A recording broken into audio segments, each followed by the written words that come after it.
ഗോവിന്ദൻ നന്ദുവിനോട് പറയാണ്, മോൾ ആദ്യം വക്കീല് ആവാനാണല്ലോ ആഗ്രഹിച്ചത്, അതന്നെ ആയാൽ മതിയായിരുന്നു. ഇതിപ്പോ ഇങ്ങനെ SC ആയിട്ടുണ്ടെങ്കിൽ ഇങ്ങനെ കേസിനും വഴക്കിനൊക്കെ നിൽക്കാൻ എപ്പോഴും സമയം കാണുള്ളൂ എന്ന് പറയേ. അപ്പോൾ കനക പറയാണ്, ഇനിയിപ്പോൾ കല്യാണം കഴിഞ്ഞ് പോയിട്ടുണ്ടെങ്കിൽ ഇവളുടെ ഭർത്താവായിരിക്കും ഇതിലൊക്കെ ഇതാവാൻ പോകുന്നതെന്ന് പറയട്ടെ. അപ്പോൾ അതാ പറഞ്ഞത്, ഞാൻ ഇനി കല്യാണം കഴിക്കുന്നില്ല എന്നൊക്കെ നന്ദു ഇങ്ങനെ പറയാണ്.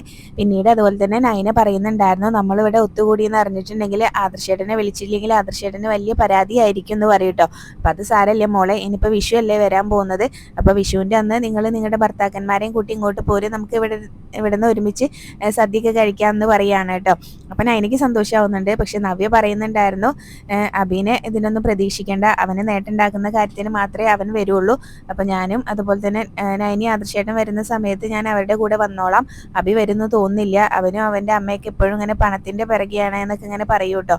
അപ്പോൾ അതിങ്ങനെ കേൾക്കുന്ന സമയത്ത് നൈനിക്കും ഗോവിന്ദനും എല്ലാവർക്കും ഇങ്ങനെ ഒരു ചെറിയ സങ്കടമൊക്കെ വരുന്നുണ്ട് കേട്ടോ അബിയുടെ കാര്യം പറയുമ്പോൾ.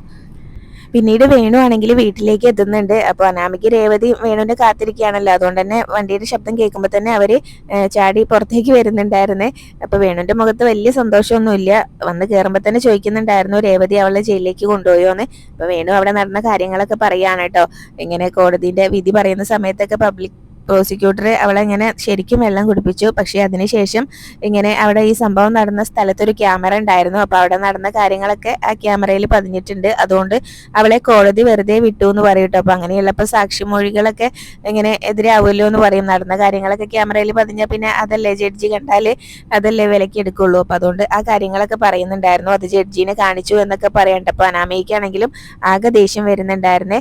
അപ്പോൾ ഇനിയിപ്പോൾ എന്തായാലും ഇന്നായിരുന്നു അവൾക്ക് ഇങ്ങനെ ട്രെയിനിങ് ക്യാമ്പിലേക്ക് പോവേണ്ടിയിരുന്നത്, അതെന്തായാലും മുടങ്ങി. ഇനിയിപ്പോൾ കുറച്ച് ദിവസം കഴിഞ്ഞിട്ട് ജോയിൻ ചെയ്യാൻ പറ്റുള്ളൂ എന്ന് പറയുകയാണ് കേട്ടോ. അപ്പം അതിൻ്റെ ഇടയ്ക്ക് കുറച്ച് ഗ്യാപ്പ് ഉണ്ട് എന്ന് പറയും. അപ്പം അനാമിക ചോദിക്കുന്നുണ്ടായിരുന്നു, അതിൻ്റെ ഇടയ്ക്ക് എന്തെങ്കിലുമൊക്കെ ചെയ്യാൻ പറ്റുമോ എന്ന് ചോദിക്കും. അപ്പോൾ അത് നമുക്ക് നോക്കാം. ഇനിയിപ്പോൾ എന്തായാലും സൂക്ഷിച്ച് എന്തും ചെയ്യാൻ പറ്റുള്ളൂ. കോടതിക്ക് പോലും സംശയം ഉണ്ടായിട്ടുണ്ട് അവൾ SI ആവുന്നതിൽ ആർക്കും ഇങ്ങനെ പ്രശ്നമുണ്ട് എന്നുള്ളത്. അതുകൊണ്ട് എല്ലാം അങ്ങനെ സൂക്ഷിച്ചും കണ്ടും വേണം ചെയ്യാനെന്ന് പറയാണ്. പിന്നീട് അനാമിക പറയുന്നുണ്ടായിരുന്നു, ഇനിയിപ്പോൾ വീട്ടിലേക്ക് ചെല്ലുമ്പോൾ ഇങ്ങനെ അവളുമാരുടെ ചിരി കാണണ്ടേ, അതുപോലെ തന്നെ അനിയുടെ ഭാഗത്തുനിന്നും ഉണ്ടാവും എന്ന് പറയാണ് കേട്ടോ. അപ്പോൾ ഇനി എന്തെങ്കിലും ചെയ്യാൻ പറ്റുമോ എന്നൊക്കെ അനാമയ്ക്ക് ചോദിക്കുന്ന സമയത്തും രേവതി പറയുന്നുണ്ടായിരുന്നു, ഇനിയിപ്പോൾ നിങ്ങളൊന്നും ചെയ്യണ്ട, അവൾ SI ആവുകയാണെങ്കിൽ അങ്ങ് ആയിക്കോട്ടെ, ഇന്നിപ്പോൾ ഒരുപാട് പ്രതീക്ഷിച്ചിരുന്നതായിരുന്നു എന്ന് പറയും. പിന്നീട് വേണു പറയുന്നുണ്ടായിരുന്നു, ഇനിയിപ്പോൾ ആര് വന്ന് ബെല്ലടിച്ചാലും ഡോറൊന്നും തുറക്കണ്ട, അത് രാത്രി ആയാലും പകലായാലും. ഇന്നാളെ ഇരുട്ടടി കിട്ടിയത് ഓർമ്മയുണ്ടല്ലോ, അവൾക്കും അവളുടെ ചേച്ചിമാർക്കും നന്നായിട്ട് അറിയാം ഇതിൻ്റെ പിന്നിൽ നമ്മൾ ആണെന്നുള്ളത്, അതുകൊണ്ട് ഡോറൊന്നും തുറക്കണ്ട, സൂക്ഷിച്ചും കണ്ടൊക്കെ ഇരുന്നോണം എന്ന് പറഞ്ഞിട്ട് വേണു അങ്ങ് അകത്തേക്ക് പോവാണ് കേട്ടോ. പിന്നീട് അതുപോലെ തന്നെ വേണു അവരോട് പറയുന്നുണ്ടായിരുന്നു കേട്ടോ, നന്ദുവിന്റെ കേസ് നന്ദു തന്നെയാണ് വാദിച്ചത്, അവൾക്ക് വേണ്ടിയിട്ട് വക്കീലൊക്കെ വന്നിരുന്നു, പക്ഷേ അയാളൊക്കെ അവിടെ നിർത്തിക്കൊണ്ട് അവൾ തന്നെയാണ് പ്രതി കൂട്ടിന്ന് ചാടി ഇറങ്ങി അവളുടെ കേസ് വാദിച്ചതെന്ന് പറയും. അപ്പോൾ രേവതി ചോദിക്കുന്നുണ്ടായിരുന്നു, അങ്ങനെ അവൾക്ക് കേസ് വാദിക്കാനൊക്കെ പറ്റുമോ എന്ന് ചോദിക്കും. അപ്പോൾ അത് ആർക്കും പറ്റും, നമ്മുടെ കേസ് നമുക്ക് തന്നെ സ്വയം വാദിക്കാം, പക്ഷേ തലയ്ക്കകത്ത് ആൾതാമസം ഉണ്ടാവണം എന്ന് പറയുന്നുണ്ടായിരുന്നു കേട്ടോ. അപ്പോൾ അതും കൂടെ കേൾക്കുമ്പോൾ അനാമയ്ക്കും ഒക്കെ ആകെ ദേഷ്യമൊക്കെ വരുന്നുണ്ടായിരുന്നേ. പിന്നീട് ദേവയാനിയും ജലജയും ജാനകിയും കൂടെ അങ്ങനെ ഇരിക്കുകയാണ് കേട്ടോ. അപ്പോൾ ജലജയും ജാനകിയും ഭയങ്കര സംസാരത്തിലാണ് കേട്ടോ. അങ്ങനെ ജലജ പറയുന്നുണ്ടായിരുന്നു, നിന്റെ മരുമോളുടെ പ്രാക്കാണ് ഇതിനൊക്കെ കാരണം എന്നൊക്കെ ഇങ്ങനെ പറയൂട്ടോ. നന്ദു ഇങ്ങനെ ഇനിയിപ്പോൾ കേസിൽ പെട്ടതല്ലേ, അപ്പോൾ അതുകൊണ്ട് അതിനെക്കുറിച്ചാണ് കേട്ടോ സംസാരം. അപ്പോൾ അവളിങ്ങനെ ജയിൽ പുള്ളി ആവണം, എന്നാലേ അനിയുടെ മനസ്സിൽ നിന്ന് അവൾ പോവുള്ളൂ, അനിയും അനാമികയും തമ്മിൽ ഇപ്പോൾ ഇങ്ങനെ പ്രശ്നങ്ങൾ ഉണ്ടാവുന്നത് അവൾ കാരണമാണല്ലോ എന്നൊക്കെയാണ് ജാനകി പറഞ്ഞുകൊണ്ടിരിക്കുന്നത്. അപ്പോൾ അവൾ ജയിൽ പുള്ളി ആയാലും എങ്കിലും അനിയുടെ മനസ്സിൽ നിന്ന് അവൾ പോകും എന്നൊക്കെ പറയുമ്പോൾ ജലജ ചോദിക്കുന്നുണ്ടായിരുന്നു, അങ്ങനെയാണെങ്കിലും പോവോ എന്നൊക്കെ ഇങ്ങനെ ചോദിക്കൂട്ടോ. അപ്പം എന്തായാലും അവൾ ജയിലിലേക്ക് പോയിട്ടുണ്ടെങ്കിൽ ഞാൻ ഒരുപാട് വഴിപാടുകളൊക്കെ നേർന്നിട്ടുണ്ട് നമ്മുടെ കുടുംബക്ഷേത്രത്തിൽ, അതൊക്കെ ചെയ്യണം എന്ന് പറയട്ടെ. അപ്പോൾ ജലജിയും പറയുന്നുണ്ടായിരുന്നു, ഞാനും ചെയ്തിട്ടുണ്ട് എന്നൊക്കെ പറയാം. അപ്പോൾ ഇവരുടെ സംസാരം കേട്ടുകൊണ്ട് ഇങ്ങനെ ദേവയാനി പറയുന്നുണ്ടായിരുന്നു, എനിക്ക് തോന്നുന്നില്ല ആ കുട്ടി ഇങ്ങനെ വെറുതെ ഇങ്ങനെ തെറ്റൊന്നും ചെയ്യുന്ന അങ്ങനെ പറയൂട്ടോ. അപ്പോൾ ഏട്ടത്തി എപ്പോഴും ഇങ്ങനെ ഈ സംഭവം അറിഞ്ഞതോടുകൂടി അവളെങ്ങനെ ന്യായീകരിച്ചുകൊണ്ടിരിക്കുകയാണല്ലോ എന്നൊക്കെ ഇങ്ങനെ പറയുന്ന സമയത്ത് ജാനകി പറയുന്നുണ്ടായിരുന്നു, ഏട്ടത്തി ഇപ്പോൾ ഏട്ടത്തിയുടെ മരുമോൾക്ക് ഇപ്പോൾ സർവ്വ സ്വാതന്ത്ര്യം കൊടുത്തിരിക്കുകയല്ലേ, അതിൻ്റെ ഇതിലല്ലേ അവൾ നടക്കുന്നത് എന്നൊക്കെ പറയൂട്ടോ. അപ്പം എന്തായാലും നൈനീനോടും അവളുടെ വീട്ടുകാരോടും അങ്ങനെ വലിയ താല്പര്യമൊന്നും ഇല്ല എന്നുള്ള രീതി തന്നെയാണ് ദേവയാനി സംസാരിക്കുന്നത്. പിന്നീട് ഇങ്ങനെ വഴിപാട് ഒക്കെ ഞാനും ഒരുപാട് നേർച്ചയും വഴിപാടൊക്കെ നേർന്നിട്ടുണ്ട് എന്ന് പറയട്ടോ. അപ്പോൾ എന്നിട്ടാണോ ഏട്ടത്തി മിണ്ടാതിരുന്നത്, അപ്പോൾ നമുക്ക് ഒരുമിച്ച് പോകാമല്ലേ എന്നൊക്കെ ഇങ്ങനെ ഏട്ടത്തി വരില്ലേ എന്നൊക്കെ ചോദിക്കൂട്ടോ. അപ്പോൾ നിങ്ങൾ പോകുന്നുണ്ടെങ്കിൽ ഞാനും വരാമെന്നൊക്കെ ദേവയാനിയും പറയുന്നുണ്ടായിരുന്നു. അതുപോലെ തന്നെ ജലജയും ജാനകിയാണെങ്കിൽ ഇങ്ങനെ അവളിങ്ങനെ കേസിൽ നിന്ന് രക്ഷപ്പെടാതിരിക്കാൻ വേണ്ടിയിട്ടാണല്ലോ നേർച്ചയും വഴിപാടൊക്കെ നേർന്നിട്ടുള്ളത്. അപ്പോൾ ദേവയാനി മനസ്സിൽ ഓർക്കുന്നുണ്ടായിരുന്നു, അവൾ രക്ഷപ്പെടാൻ വേണ്ടിയിട്ടാണ് ഞാനിങ്ങനെ ഓരോ വഴിപാടും നേർന്നിട്ടുള്ളത് എന്നൊക്കെ ഇങ്ങനെ മനസ്സിലിങ്ങനെ ഓർക്കുകയാണ്. പിന്നീട് ദേവയാനി അവരോട് പറയുകയാണ്, നിങ്ങൾക്കൊന്നും ഇപ്പോഴും എൻ്റെ മനസ്സ് എന്താണെന്ന് മനസ്സിലായിട്ടില്ല, ഞാൻ നയനേനെയും നയനയുടെ വീട്ടുകാരെയും എങ്ങനെ വെറുത്തിട്ടുണ്ടെങ്കിൽ ഇങ്ങനെ എന്നെ ഇങ്ങനെ എനിക്ക് തിരിച്ചടി തരുന്നത് എൻ്റെ ഭർത്താവും എൻ്റെ മകനും അതുപോലെ തന്നെ അച്ഛനും അമ്മയ്ക്കും ആയിരിക്കും. അതുകൊണ്ട് അവരെ ഒന്നും വെറുപ്പിക്കാൻ എനിക്ക് പറ്റില്ല എന്ന് പറയട്ടെ. അപ്പോൾ അത് കേൾക്കുമ്പോൾ ജലജയ്ക്ക് അങ്ങ് ഇഷ്ടാവുന്നില്ല. അപ്പോൾ ജലജ പറയുന്നുണ്ടായിരുന്നു, ഈ വീട്ടിലെ ആണുങ്ങൾക്കൊക്കെ എന്താ പറ്റിയെന്ന് അറിയില്ല, അവരൊക്കെ ആ നയനയുടെ ഭാഗത്താണെന്ന് പറയട്ടെ. അപ്പോൾ അജയൻ പോലും ഇങ്ങനെ നയനേനെ സപ്പോർട്ട് ചെയ്താണല്ലോ നിൽക്കുന്നത്. അജയൻ്റെ സ്വന്തം മരുമോളല്ല അനാമിക, എന്നിട്ടും ഇങ്ങനെ അവളുടെ കൂടെയാണല്ലോ നിൽക്കുന്നതെന്ന് പറയട്ടെ. അപ്പോൾ ജാനകി പറയുന്നുണ്ടായിരുന്നു, അജയേട്ടനും ആഗ്രഹം അവളിങ്ങനെ നന്ദു ഇങ്ങനെ രക്ഷപ്പെടണം തന്നെയാണ് എന്ന് പറയും. പിന്നീട് അവരിങ്ങനെ ഇതൊക്കെ സംസാരിച്ചുകൊണ്ട് നിൽക്കുന്ന സമയത്താണ് കേട്ടോ നയനയും നവിയും കൂടെ അവിടേക്ക് വരുന്നത്. അപ്പോൾ അതാ കോടതിയിൽ പോയവർ വന്നല്ലോ എന്നിങ്ങനെ ജലജ പറയുകയും ചെയ്യാണ്. അപ്പോൾ അവരെന്തായാലും നന്ദുവിനെ ഇങ്ങനെ ജയിലിലേക്ക് കൊണ്ടുപോയി എന്നുള്ള വാർത്ത അറിയാൻ വേണ്ടിയിട്ട് കാത്തിരിക്കുകയാണ്. അപ്പോൾ പിന്നീട് ജലജയാണെങ്കിലും ഭയങ്കര ആകാംക്ഷയിലൊക്കെ പുറത്തേക്ക് അങ്ങ് നോക്കുന്നുണ്ടായിരുന്നേ. പിന്നീട് നയനയും നവിയും കൂടെ അകത്തേക്ക് കയറുന്ന സമയത്ത് നയന പറയുന്നുണ്ടായിരുന്നു, ഇവിടെ ചിലരൊക്കെ സംഭവിച്ചത് എന്താണെന്ന് അറിയാൻ വേണ്ടി കാത്തിരിക്കുകയാണ്, ആദ്യം നമുക്ക് അവരെ ഒന്ന് സന്തോഷിപ്പിക്കാം എന്ന് പറഞ്ഞിട്ടാണ് കേട്ടോ അവർ രണ്ടും കൂടെ അങ്ങ് അകത്തേക്ക് കയറുന്നത്. അപ്പോൾ കയറുമ്പോൾ തന്നെ ദേവയാനി ചോദിക്കുന്നുണ്ടായിരുന്നു എന്തായി എന്ന് ചോദിക്കും. അപ്പം നവ്യ പറയും അവളെ റിമാൻഡ് ചെയ്ത് ജയിലിലേക്ക് കൊണ്ടുപോയി എന്ന് പറയട്ടെ. അത് കേൾക്കുന്ന സമയത്ത് ജാനകിക്കും ഒക്കെ ജലജയ്ക്കും ഭയങ്കര സന്തോഷമാവുന്നുണ്ട്. രണ്ടുപേരും മുഖത്തോട് മുഖം നോക്കുന്നുണ്ട് കേട്ടോ. അപ്പോൾ ഇത് കേൾക്കുമ്പോൾ ദേവയാനിയുടെ മുഖം അങ്ങ് മങ്ങുകയും ചെയ്യുന്നുണ്ട് കേട്ടോ. ഭയങ്കര സങ്കടമാവുന്നുണ്ട്. അപ്പോൾ നയന ഈ കാര്യങ്ങളെല്ലാം ശ്രദ്ധിക്കുന്നുണ്ടായിരുന്നേ. പിന്നീട് ജലജയാണെങ്കിലും ഇങ്ങനെ ഓരോന്ന് പറയാൻ തുടങ്ങിയിട്ട് നന്ദുവിനെ കുറ്റപ്പെടുത്തിയിട്ട് ഇങ്ങനെ സാക്ഷിമൊഴികളും അതുപോലെ തന്നെ സാഹചര്യ തെളിവുകളും ഒക്കെ എതിരായിട്ടുള്ള ഇങ്ങനെ ഒരു കേസിൽ എങ്ങനെയാണ് നിൻ്റെ അനിയത്തിനെ എങ്ങനെ വെറുതെ വിടാൻ പോകുന്നത് എന്ന് പറഞ്ഞിട്ട് അങ്ങ് തുടങ്ങിയിട്ടോ കാര്യങ്ങൾ. നന്ദുവിനെ കുറ്റപ്പെടുത്തി ഓരോന്ന് പറയലൊക്കെ തുടങ്ങുന്ന സമയത്ത് അവിടെ നടന്നത് എന്താണെന്ന് വ്യക്തമായിട്ട് കോടതിക്ക് മനസ്സിലായിട്ടുണ്ട്. ഈ സംഭവം നടന്ന സ്ഥലത്ത് ഒരു ക്യാമറ ഉണ്ടായിരുന്നു. അപ്പോൾ അതിലുള്ള കാര്യങ്ങളെല്ലാം അങ്ങനെ ഇളയമ്മ അതുപോലെ തന്നെ അപ്പച്ചി ഒന്ന് കണ്ടു നോക്കുക എന്ന് പറഞ്ഞിട്ട് ആ ഫോണിലുണ്ടായിരുന്ന നയനയുടെ ഫോണിൽ ആ വീഡിയോ ഉണ്ടായിരുന്നേ. അപ്പോൾ അതങ്ങ് കാണിച്ചു കൊടുക്കുകയാണ് കേട്ടോ. അത് കാണുന്ന സമയത്താണെങ്കിൽ ജലജയുടെയും ജാനകിയുടെയും മുഖമൊക്കെ അങ്ങ് മങ്ങുന്നുണ്ട്. അമ്മയും കാണുമെന്ന് പറഞ്ഞിട്ട് ദേവയാനിനെയും കൊണ്ട് കാണിക്കുന്നുണ്ടായിരുന്നേ നയനയാണെങ്കിൽ ആ വീഡിയോ. അപ്പോൾ ദേവയാനിക്ക് കാര്യങ്ങളൊക്കെ ഏകദേശം മനസ്സിലായിട്ടുണ്ട്. അപ്പോൾ ഒരു സന്തോഷമാവുന്നുണ്ട് കേട്ടോ ദേവയാനിയുടെ മുഖത്ത്. അതിനുശേഷം നയനിയാണെങ്കിലും നവ്യാണെങ്കിലും അവിടെ കോടതിയിൽ നടന്ന കാര്യങ്ങളൊക്കെ അങ്ങ് വിളിച്ച് പറയുന്നുണ്ടായിരുന്നേ. ഇവിടെ ചിലരൊക്കെ നന്ദു ഇങ്ങനെ ജയിലിലേക്ക് പോകുന്നതും അങ്ങനെ കാത്ത് ഭയങ്കര സന്തോഷത്തിലിരിക്കുകയായിരുന്നല്ലോ, അതുകൊണ്ട് അവരെ ഒന്ന് സന്തോഷിപ്പിക്കാൻ വേണ്ടിയിട്ടാണ് ആദ്യം അവളെ ജയിലിലേക്ക് കൊണ്ടുപോയി എന്ന് പറഞ്ഞത്. പക്ഷേ അവളെ കോടതി വെറുതെ വിട്ടു എന്ന് പറയാനായിട്ട്. അപ്പോൾ കോടതിക്ക് ഈ വീഡിയോ കണ്ടപ്പോൾ തന്നെ ബോധ്യമായി അവൾ തെറ്റൊന്നും ചെയ്തിട്ടില്ല എന്നുള്ളത്. പിന്നെ അത് മാത്രമല്ല, അവളുടെ കേസ് അവൾ തന്നെയാണ് വാദിച്ചത്. അവൾക്ക് വേണ്ടിയിട്ട് മാരാർ വക്കീൽ വന്നിരുന്നെങ്കിലും ഇങ്ങനെ വക്കീലിനെ കാഴ്ചക്കാരനാക്കിയിട്ട് അവൾ തന്നെ അവളുടെ കേസ് വാദിക്കുകയായിരുന്നു. അതുപോലെ കോടതിയാണെങ്കിൽ നന്ദുവിനെ അഭിനന്ദിച്ചു. ഇങ്ങനെയുള്ള പെൺകുട്ടികൾ തന്നെയാണ് ഇങ്ങനെ പോലീസ് യൂണിഫോം ഇടേണ്ടതെന്ന് പറഞ്ഞ് അഭിനന്ദിച്ചു എന്നൊക്കെ പറയൂട്ടോ. അപ്പോൾ അതൊക്കെ കേൾക്കുമ്പോൾ ജലജയ്ക്കും ജാനകിക്കും അങ്ങ് ഇഷ്ടപ്പെടുന്നില്ല. പക്ഷേ ദേവയാനിക്ക് നല്ല സന്തോഷമാവുന്നുണ്ട്. അപ്പോൾ ദേവയാനി നല്ല ചിരിച്ചുകൊണ്ടൊക്കെ നിൽക്കുകയാണ് കേട്ടോ. അപ്പോൾ നയനിയാണെങ്കിലും ഇതെല്ലാം ശ്രദ്ധിക്കുന്നുണ്ടായിരുന്നു.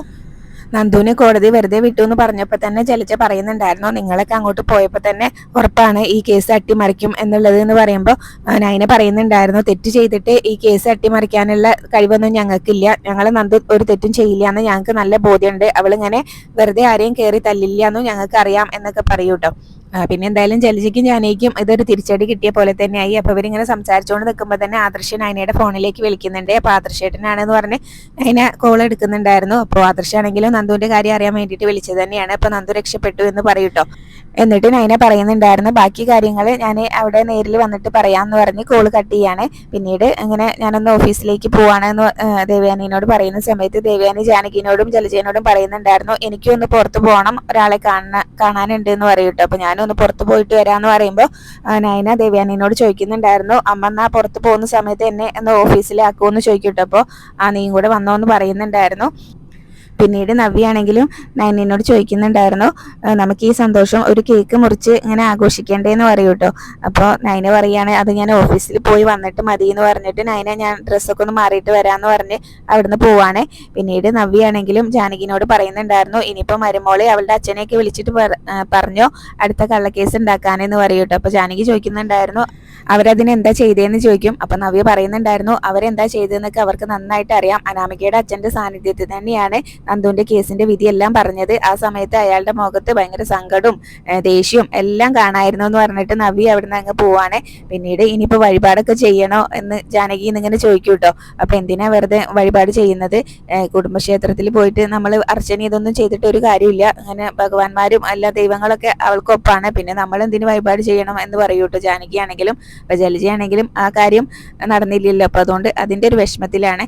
പിന്നീട് നന്ദും ഫ്രണ്ട്സും കൂടെ സംസാരിക്കുകയാണ് കേട്ടോ. അപ്പോൾ വേണു കള്ളക്കേസിൽ കുടുക്കിയ കാര്യം തന്നെയാണ് അവർ പറഞ്ഞുകൊണ്ടിരിക്കുന്നത്. അപ്പം അയാളാണെങ്കിലും ഇങ്ങനെ ഓരോന്ന് ചെയ്ത് അയാൾക്ക് ഇതൊന്നും ഇങ്ങനെ നേരത്തെ കിട്ടിയതൊന്നും പോരല്ലേ, ഇനിയും നമുക്ക് മതിൽ ചാടേണ്ടി വരുമോ എന്നൊക്കെ ചോദിക്കുകയാണ് കേട്ടോ നന്ദുവിനോട്. അപ്പോൾ അതെന്തായാലും വേണമെന്ന് നന്ദു പറയുന്നുണ്ടായിരുന്നു. പുറത്ത് പരിക്കൊന്നും ഇല്ലാത്ത രീതിയിൽ നമുക്ക് എന്തായാലും രണ്ടെണ്ണത്തിന് നന്നായിട്ട് കൊടുക്കണം എന്നാണ് പറയുന്നത്.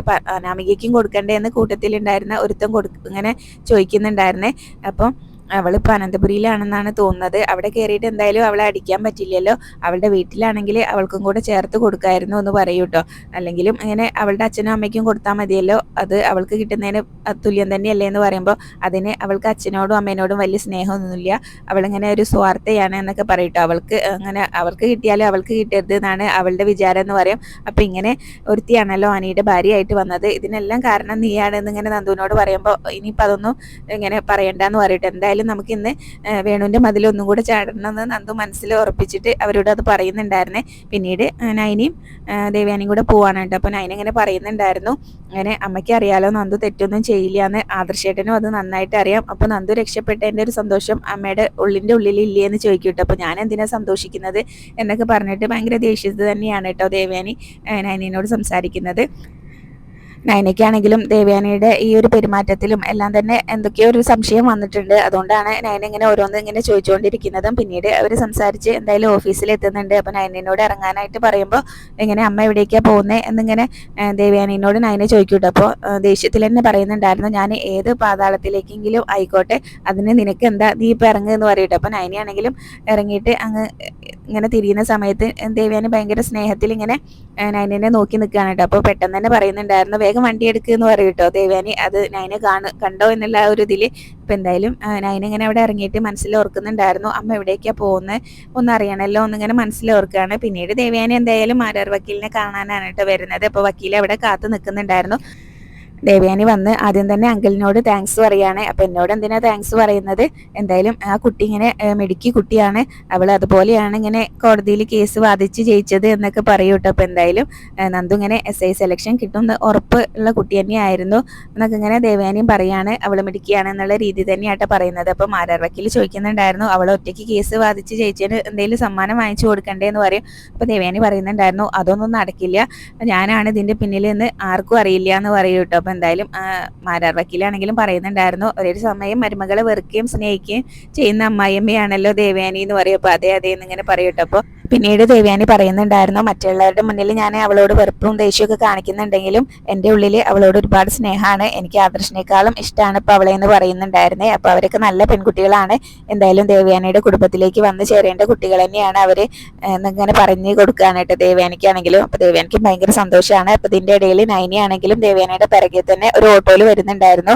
അപ്പോൾ വക്കീലും ദേവയാനി അവിടെ നിന്ന് സംസാരിക്കുന്നത് കാണുമ്പോൾ ഓട്ടോ കുറച്ച് പിറകിലായിട്ട് നിർത്താനായിട്ട് ഡ്രൈവറോട് പറഞ്ഞിട്ടുണ്ടായിരുന്നേ. അപ്പൊ അതുകൊണ്ട് തന്നെ അവിടെ ഇരുന്ന് ഇങ്ങനെ ഓട്ടോയിൽ ഇരുന്ന് ഇവർ സംസാരിക്കുന്നു എല്ലാം തന്നെ നൈന കാണുകയാണ്. അപ്പൊ നൈനയ്ക്ക് ഏകദേശം കാര്യങ്ങളൊക്കെ മനസ്സിലായി, നന്ദുവിന് വേണ്ടിയിട്ട് മാരാർ വക്കീലിനെ ഏർപ്പാടാക്കിയത് ദേവയാനിയാണെന്ന് എന്തായാലും നൈനയ്ക്ക് മനസ്സിലായിട്ടുണ്ടാവും. അങ്ങനെ നൈന ആ സത്യം തിരിച്ചറിഞ്ഞു. അപ്പോൾ നൈന അവരെ നോക്കി നിൽക്കുന്നു കാണിച്ചുകൊണ്ടാണ് കേട്ടോ ഇന്നത്തെ എപ്പിസോഡ് അവസാനിച്ചിട്ടുള്ളത്.